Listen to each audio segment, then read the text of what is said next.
Bueno, el Consejo Consultivo para la Reforma de la Educación Superior sigue en medio de la polémica. Con el pasar de los días, cada vez son más los actores que han criticado la incorporación del exministro Sergio Beitar a esta instancia. Vamos a ahondar en el tema. Precisamente nos acompaña mañana en directo la presidenta de la FECH, Valentina Saavedra. Gracias por estar con nosotros, Valentina. Bienvenida. ¿Qué tal, Valentina? La primera quizás que puso el grito en el cielo.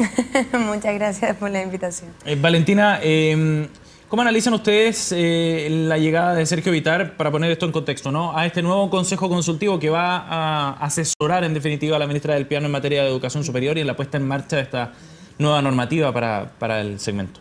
Mira, nosotros, como dices, tú lo dijimos desde un principio, acá lo que a nosotros nos parece que es nefasto, que lo mencionábamos, que era impresentable, tiene que ver más que nada con la solución que propone el gobierno, que propone el ministerio, para entregarle legitimidad a la reforma de educación superior, que es esta creación del Consejo Consultivo. O sea, nosotros lo preguntábamos también, ¿cuál es la función de este consejo? O sea, más expertos, más técnicos, no son los que lo que necesita hoy la reforma de educación superior, sino que lo que necesita es legitimidad. Un poco lo que hablaban también anteriormente, o sea, cómo hoy se pueden llevar también reformas adelante sin que éstas finalmente terminen como por desbordar al gobierno o por finalmente dejarlo con una desaprobación muy alta. ¿Y qué es lo que le da legitimidad a un proyecto entonces como este? Lo que le da legitimidad, según nuestro parecer, es que estos respondan efectivamente a la sociedad. O sea, lo que hoy sucede no es un debate entre la derecha y la concertación. Acá lo que está sucediendo es que la mayoría de la sociedad no se siente representada ni por la derecha ni por la concertación. Y por lo tanto lo que se requiere es que quienes están haciendo la política formal, digamos, vuelvan a ser espacios de representación de lo que la sociedad quiere. Valentina, pero ¿no ocurrirá también que quizás más allá de la legitimidad que pueda necesitar este u otro proyecto, en este caso requieren de más expertos para sacar la reforma adelante, en el sentido de que pareciera, por lo que uno ve de los distintos giros que ha ido dando este tema, que todavía no tienen claro cómo hacer lo que quieren hacer? Y en ese sentido quizás la llegada de más expertos sea un intento de, precisamente, definir lo que todavía ha resultado indefinible. Es que lo que yo creo es que ellos no saben qué es lo que quieren hacer. Entonces, el problema no es cómo lo hacen, el problema es que no hay objetivos claros. ¿Y por qué no hay objetivos claros? Es porque como ellos, digamos, la nueva mayoría como coalición, se forman por un programa, para llegar al gobierno. Sin embargo, es un programa que ni siquiera genera cohesión entre ellos. Lo que yo creo que es importante es que ese programa o digamos, anuncios que dieron en campaña, lo que pretendían hacer era responder a las demandas de la sociedad. No sé si esa era efectivamente su convicción, pareciera que no, porque a la hora de, digamos, tomar las decisiones no pueden hacerlo, pero acá lo fundamental es que la sociedad se ha manifestado durante años demandando cambios y demandando cambios en cierta dirección. Y por lo tanto, lo mínimo es que se construya con los actores sociales esos cambios. O sea, hoy sí no hay legitimidad, sí hoy las reformas no responden, no es porque falta la vieja concertación poniendo orden. Acá lo que falta es que efectivamente se represente lo que la sociedad está demandando y que efectivamente los cambios sean los que se está pidiendo por la mayoría de los actores sociales. O sea, dame un segundo, pero hoy poner, por ejemplo, a un consejo consultivo liderado por Sergio Beitar, quien creó el crédito con aval del Estado, crédito que tiene a nuestros compañeros endeudados con 20 años plazo, solamente por haber estudiado, que finalmente les permitió ingresar a instituciones que no tenían ningún tipo de regulación, que además están endeudados con los bancos siguen lucrando finalmente con nuestras vidas. Esa persona que tomó esa decisión y que hoy en día dice que fue la mejor decisión que pudo haber tomado y por lo tanto no tiene ningún entendimiento de lo que hoy le ha producido a las familias del país, ¿es esa persona la que necesitamos? ¿O en verdad necesitamos efectivamente escuchar a quienes han planteado de que esa no es la forma? Es que el Estado puede haber dado un apoyo a los estudiantes para ingresar a la educación, pero ¿por qué tenían que meter a los bancos? Pero ese es mi punto, porque ¿cómo sabemos qué es lo que quiere efectivamente la sociedad? Si nos remitimos a la encuesta, la aprobación de la reforma está a la baja. Si nos referimos a la gente que apoya a este gobierno, bueno, también está a la baja la aprobación. Entonces, esa idea, esa noción como de lo que la sociedad quiere, ¿de dónde extraemos esa idea? No es bueno tener un consejo de 10 integrantes donde ni siquiera están representados todos los actores tampoco, porque acá no están las universidades privadas, por ejemplo, que también han reclamado aquello.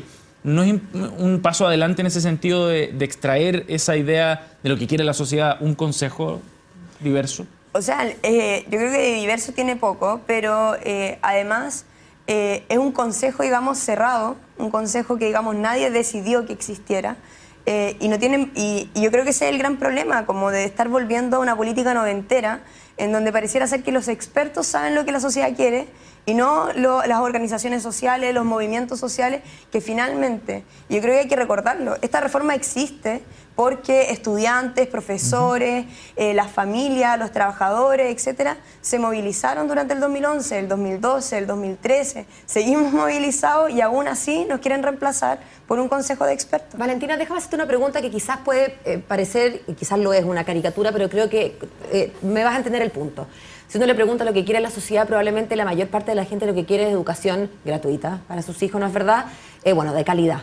El tema es cómo llegamos a la educación gratuita, qué aranceles, a quiénes se le da gratuidad, le vamos a financiar a todo el mundo la carrera en cualquier universidad.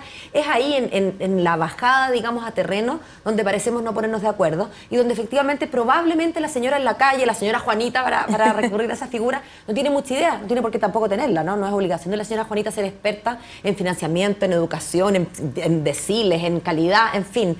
¿No es ahí una de las grandes trabas para esto? La distancia que puede haber entre lo que quiere la gente, que es gratis, calidad, y la bajada, primero y más importante, porque plata no hay para todo eso.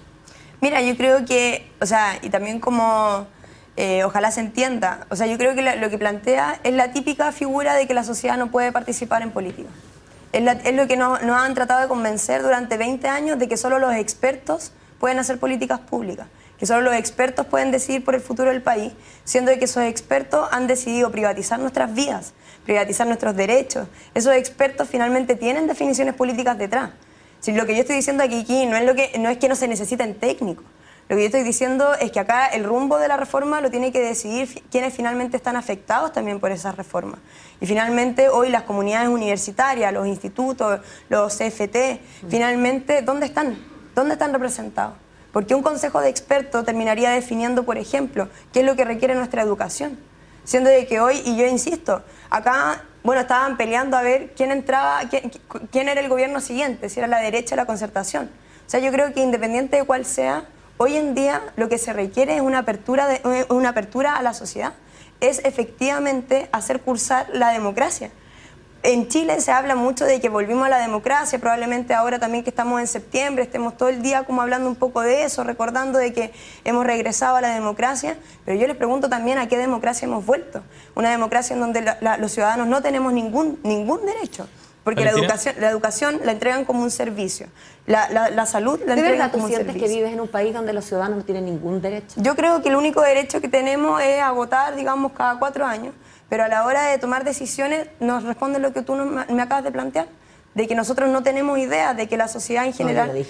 porque la sociedad en general no tiene idea, como no es experta en estas materias y por lo tanto no puede tomar decisiones. Valentina... Yo creo que eso es lo que falta, es cómo conectas uno lo que demanda efectivamente la sociedad con lo que se está haciendo en política. Y yo creo que armar un consejo que efectivamente ha construido, representa, digamos, a quienes han construido este modelo, que todos estamos diciendo de que un modelo que no está bien, que hace crisis por todas partes, claramente no es la solución. Valentina, ¿qué debe pasar con Francisco Martínez? ¿Tienen que renunciar? ¿Francisco Martínez? Sí. Ah. Del Consejo de Educación Superior. De la División de Educación Superior. De la División de Educación Superior, sí. Mira, nosotros lo hemos mencionado ya en reiteradas ocasiones. O sea, acá no por reemplazar a una u otra persona dentro del ministerio, las cosas van a cambiar radicalmente. También se planteaba ayer, bueno, que renuncie Vitar, como si por renunciar Vitar este consejo vaya a ser más legítimo.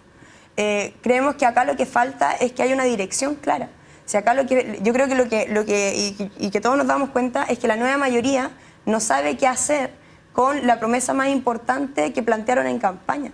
Ellos, digamos, anunciaban con bombo y platillo que venía una reforma educacional, que iban a hacer de la educación un derecho, que iban a entregar la educación gratis, que la iban a mejorar, que iban a fortalecer la educación pública, pero hoy en día pareciera ser que todas esas promesas se desvanecen y no hay una convicción clara de que eso es lo que quieren hacer.